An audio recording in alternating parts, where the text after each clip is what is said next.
दौलतपुर नाम के छोटे से गांव में हर साल ठंड पड़ती थी, लेकिन इस बार ठंड कुछ अलग ही स्तर पर थी। जनवरी का महीना अभी शुरू ही हुआ था और ऐसा लग रहा था सर्दी अपनी चरम सीमा पर पहुंच गई हो। गांव के छोटे छोटे घरों की छतें सुबह ओस की जगह सफेद बर्फ की परत से ढकी होती। पेड़ों की शाखाएं मानो ठंड से सिकुड़ गई थी। सूरज भी ऐसा लगता था जैसे बादलों की मोटी चादर ओढ़े सो गया हो। ठंड का मौसम अमीरों के लिए तो बहुत ही सुहाना होता है, लेकिन गरीबों के लिए मुसीबत का पहाड़ टूटने जैसा है। ये ऐसे ही एक गरीब परिवार की कहानी है। गोपाल के परिवार पर ठंड का मौसम कहर बनकर टूटता है। हे ऊपर वाले, ये इतनी ठंड कैसे पड़ा रहे हो? इतनी ठंड में तो घर से निकलना भी मुश्किल हो गया है। लगता है इस बार ठंड कुछ ज्यादा ही बढ़ गई है। सच में ऐसी ठंड तो पहले कभी नहीं देखी। बाहर जाने का तो मन ही नहीं करता। ठंडी हवा बदन को चीरती हुई निकलती है। हाँ मीरा, और देखो सूरज भी जैसे मानो लुका छुपी खेल रहा है। दिन भर कोहरा छाया रहता है। लगता है कि ठंड और बढ़ती चली जाएगी। सच में इस बार ठंड ने तो सबकी हालत खराब कर दी है। तुम बाहर कैसे जाओगे? तुम्हें तो सुबह सुबह उठकर सेठ हीरालाल की दुकान पर जाना पड़ता है। हम तो फिर भी घर में रहते हैं और चूल्हे के पास बैठकर कुछ गर्माहट ले लेते हैं। क्या करे मीरा, काम तो करना ही पड़ेगा। सेठ जी को तो कोई फर्क नहीं पड़ता कि कितनी ठंड है। उन्हें तो बस काम समय पर चाहिए। अच्छा मीरा, तो अब मैं चलता हूँ, नहीं तो मालिक फिर से गुस्सा करेंगे। गोपाल एक चाय की दुकान पर चाय बनाने का काम करता था, जहां उसे बहुत कम पैसे मिलते हैं और उसके परिवार का गुजारा बस किसी तरह से चल रहा था। दौलतपुर गांव में हर साल सर्दी का मौसम आता था, लेकिन इस बार ठंड कुछ ज्यादा ही भयानक थी। आमतौर पर गांव के लोग सर्दी को हंसी खुशी सहन कर लिया करते थे, लेकिन इस बार मौसम ने सभी को मुश्किल में डाल दिया। ठंडी हवाओं के साथ साथ आसमान में घने बादल छाए रहते, जिससे दिन भर धुंध का माहौल बना रहता था। गांव का चौपाल, जहां आम दिनों में लोग बैठकर बातें किया करते थे, अब सुनसान पड़ा था। ठंड ने हर किसी को घर में कैद कर दिया था। अंकुश के पापा, आज घर में बहुत थोड़ा सा आटा है। बस 2 ही रोटी बन पाई है।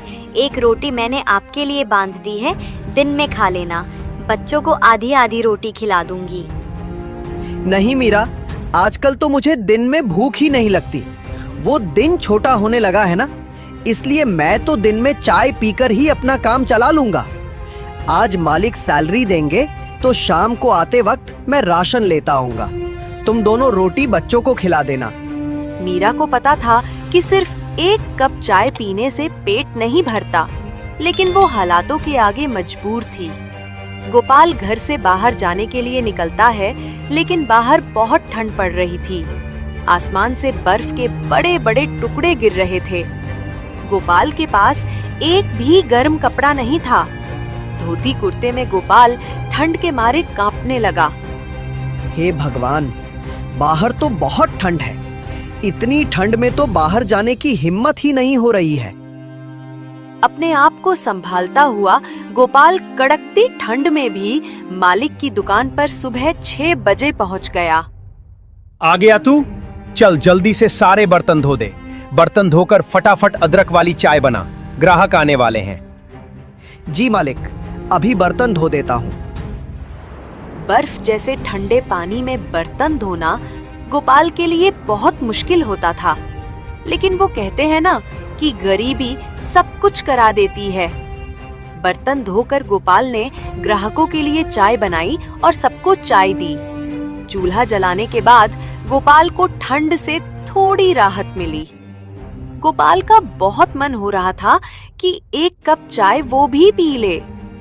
हे भगवान, ठंडे पानी से बर्तन धोने के बाद हाथ तो मानो जैसे जम ही गए। इतनी ठंड हो रही है, क्यों ना एक कप चाय मैं भी पी लूं। उसने मालिक को एक कप चाय दी और खुद भी एक कप चाय पीने लगा। तभी मालिक ने उसके हाथ में चाय का कप देख लिया और गुस्से से भड़कने लगा।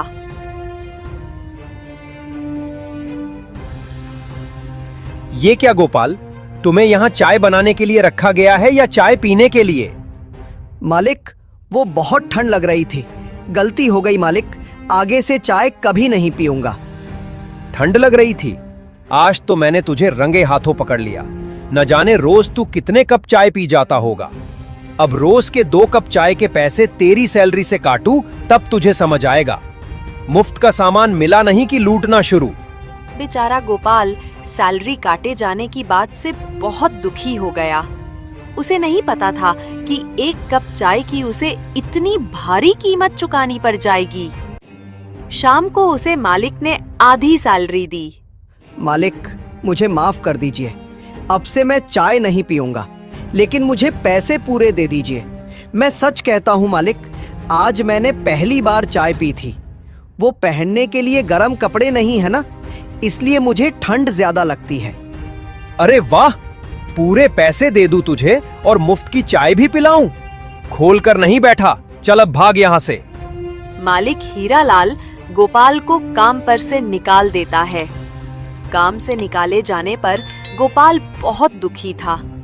गोपाल ने आधी तनख्वाह से कुछ पैसे बचाकर घर के लिए कुछ राशन ले लिया और घर आ गया।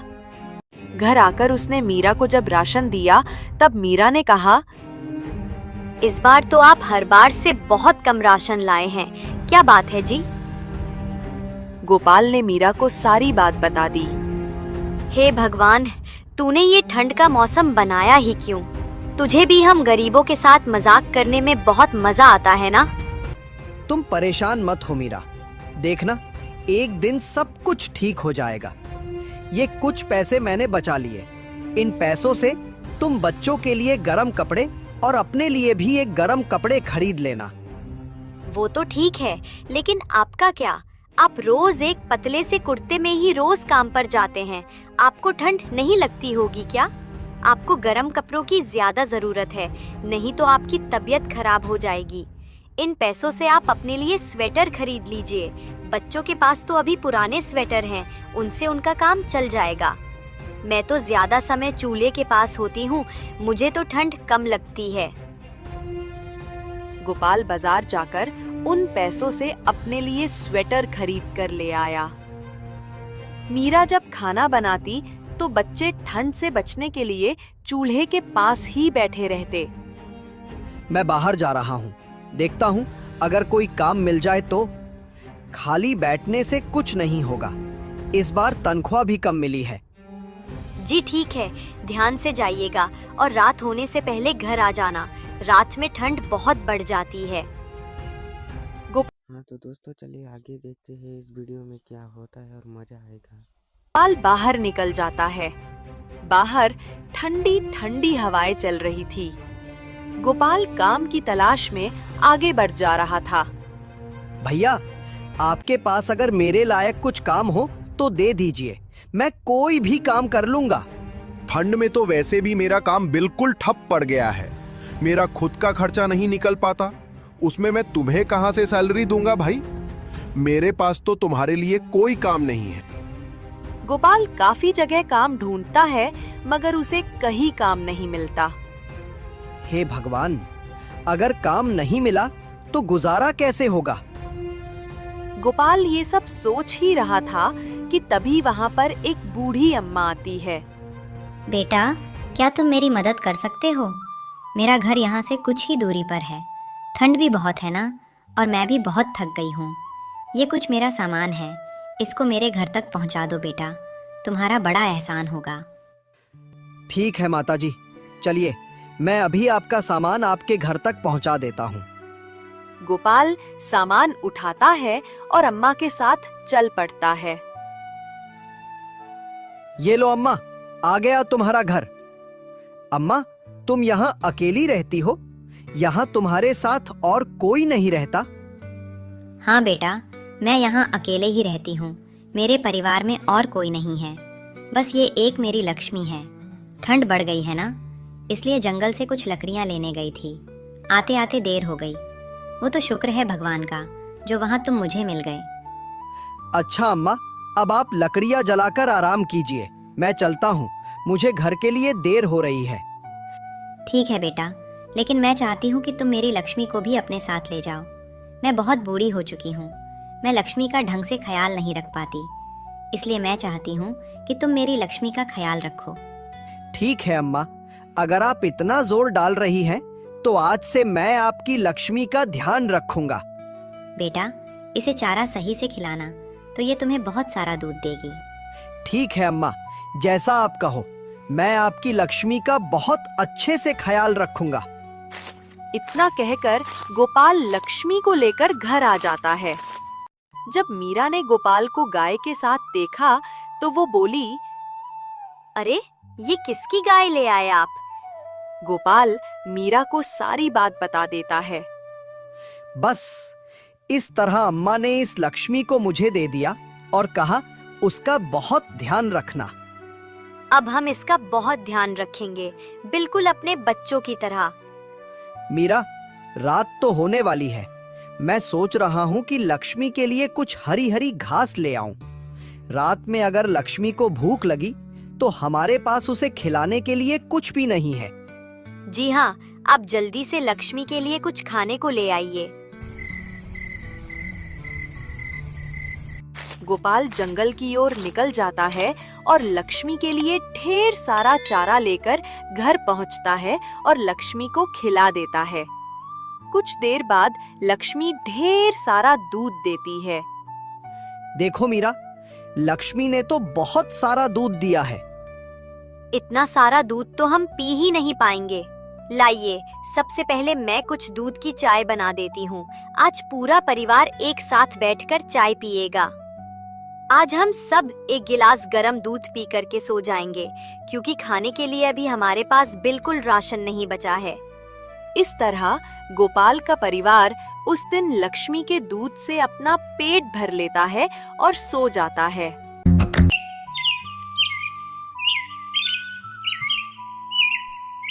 जी, मैं सोच रही हूँ हमारे पास काफी सारा दूध हो गया है, तो क्यों ना आप दूध से चाय का काम खोल लें। अभी ठंड का मौसम है तो आपकी चाय काफी अच्छी बिकेगी। तुम ठीक कह रही हो, मुझे चाय का स्टॉल लगा लेना चाहिए, लेकिन अभी तो हमारे पास स्टॉल लगाने के लिए भी पैसे नहीं हैं। एक स्टॉल लगाने में बहुत सारा सामान लगेगा और सामान को खरीदने के लिए तो पैसों की जरूरत होगी। जी, आप एक काम कीजिए, लाला राम से कुछ पैसे उधार ले लीजिए। जैसे ही हमारा काम चलने लगेगा हम उनके सारे पैसे वापस कर देंगे। ये विचार तो तुम्हारा बिल्कुल सही है। ठीक है मीरा, मैं आज ही जाकर लाला राम से कुछ उधार की बात करता हूँ। सेठ जी, मुझे कुछ पैसे उधार चाहिए थे। वो मैंने ठंड में चाय का काम खोलने का सोचा है, बस उसी के लिए कुछ पैसे चाहिए थे। जैसे ही मेरा काम चलने लगेगा मैं आपके पैसे वापस कर दूंगा। ठीक है गोपाल, तुम बहुत नेक दिल इंसान हो, इसलिए मैं तुम्हें बिना कुछ गिरवी रखे उधार पर पैसे दे रहा हूँ, पर मेरे पैसे समय पर चुका देना। जी सेठ जी, मैं आपके सारे पैसे बिल्कुल समय पर चुका दूंगा। आप मुझ पर विश्वास रखिए, मैं आपका विश्वास नहीं तोड़ूंगा। लाला राम गोपाल को पैसे दे देता है। पैसे लेकर गोपाल एक चाय का स्टॉल खोल लेता है। लक्ष्मी के दूध से चाय बहुत ही स्वादिष्ट बनी थी। चाय बनाते ही उसकी खुशबू आसपास में फैलने लगी, जिससे लोग उसकी दुकान पर पास आकर उसकी चाय का लुत्फ उठाने लगे। अरे वाह भैया, तुम चाय तो बड़ी ही कड़क बनाते हो। सच में भाई, मजा आ गया इसे पीकर। अब तो मैं चाय पीने रोज तेरे ही पास आऊंगा। तूने तो भाई मेरा दिल जीत लिया। इस तरह उसका चाय का व्यापार काफी अच्छा चलने लगा था। लेकिन उसी से कुछ दूरी पर सेठ हीरालाल का भी चाय की दुकान थी। हीरालाल को जैसे ही पता चलता है कि गोपाल ने भी अपना चाय का स्टॉल खोल लिया है, वो मन ही मन गोपाल से जलने लगा। अब गोपाल की चाय की बिक्री काफी अच्छी होने लगी। गोपाल की चाय में इतना स्वाद होता था कि अब हीरालाल के ग्राहक भी गोपाल के स्टॉल पर आकर चाय का मजा उठाते थे, जिससे हीरालाल की कमाई कम होने लगी। ये तो बहुत ही चालाक है। इसको मैं काम पर से क्या निकाला, ये तो मुझे ही टक्कर देने को खड़ा हो गया। लगता है इसको सबक सिखाना ही पड़ेगा। हीरालाल मन ही मन गोपाल से और जलने लगा था और अब वो उसका स्टॉल वहाँ से हटाने का उपाय सोचने लगा था। हीरालाल लोकल गुंडों को जानता था। उसने उन गुंडों को गोपाल को परेशान करने के पैसे दिए। सारे गुंडे शाम को गोपाल के स्टॉल के पास आए। क्या बात है साहब, चाय पीनी है क्या? चाय नहीं पीनी है, पैसा चाहिए। पैसा दे। यहाँ पर किससे पूछकर तूने ये स्टॉल लगाया? अब इस जगह के पैसे दे। चल अब जल्दी से पैसे निकाल, वरना यहाँ पर तुझे हम चाय का स्टॉल नहीं लगाने देंगे। पर साहब, मेरे पास तो पैसे नहीं है। अगर पैसे नहीं हैं तो कल से तेरी स्टॉल यहाँ नहीं लगनी चाहिए, वरना तेरे लिए अच्छा नहीं होगा। पर साहब, मैं बहुत मजबूर हूँ और गरीब भी। अब मैं इतनी ठंड में और कहाँ स्टॉल लगाऊंगा? मेरे पास दुकान किराए पर लेने तक की पैसे भी नहीं हैं। ये सब बहानेबाजी हमारे साथ नहीं चलेगी। कल से तेरा स्टॉल यहाँ नहीं दिखना चाहिए।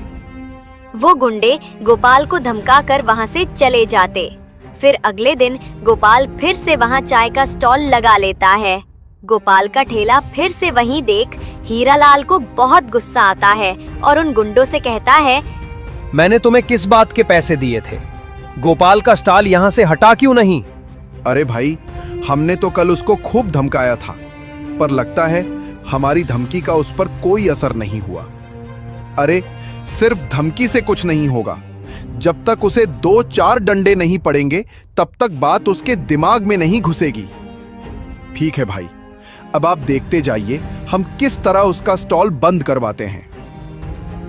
हे प्रभु, रक्षा करना। उन गुंडों की नजर से मुझे बचा लेना प्रभु। वो गुंडे फिर गोपाल के पास आते हैं। अरे तूने अभी तक चाय के स्टॉल क्यों नहीं बंद किया? लगता है तू ऐसे नहीं मानेगा। गोपाल उस समय चाय बना रहा था। चाय की खुशबू जब गुंडों की नाक के पास से गुजरती है, चाय की खुशबू तो बहुत अच्छी आ रही है। चल पहले हम सबके लिए एक कप चाय लगा। गुंडे जैसे ही गोपाल की चाय पीते हैं, अरे वाह, तू चाय तो बड़ी कड़क बनाता है। सच में बड़ी ही स्वादिष्ट चाय है।